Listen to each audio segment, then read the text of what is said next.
Hi viewers, welcome to Uma cook channel. Video போட்டு ரொம்ப நாளாச்சு. சரி 2 மாதம் ஆயிடுச்சு வீடியோ போட்டு. சரி ஷார்ட்ஸ் போட்டு விடலாம் அப்படின்னு சொல்லிட்டு பருப்பு பொடி ஒன்று ரெடி பண்ணுறேன். இது வந்து கருப்பு உளுந்தில் ரெடி பண்ணுறேன். அம்மா வீட்டில் கொடுத்தாங்க கருப்பு உளுந்து. இது எங்கள் ஊர் சைடு தான் விளையும், நல்லாயிருக்கும். இதில் பொடி செஞ்சோம்னா ஃபஸ்ட்டு கருப்பு உளுந்தை வந்து வறுத்து எடுத்துக்கலாம். கொஞ்சம் கருப்பு உளுந்து வந்து முழுசாக இருக்குது. நான் முழு உளுந்தில் தான் நான் வந்து பொடி ரெடி பண்ணுறேன். உளுந்து வந்து வறுபட்டுடுச்சு. இதை எடுத்து போட்டுக்கலாம். அடுத்தது வந்து முழு பயிறு, பச்சை பயிறு 1 கப்பு எடுத்துருக்கேன். வந்து 1 கப்பு கடலைப்பயிறு,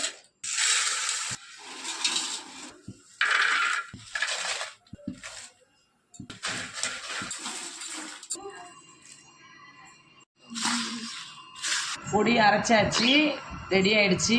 டப்பாவில் கொட்டி ஸ்டோர் பண்ணி வச்சுக்க வேண்டியதான். இந்த வீடியோ பிடிச்சதா லைக் பண்ணுங்கள், ஷேர் பண்ணுங்கள், சப்ஸ்கிரைப் பண்ணுங்கள்.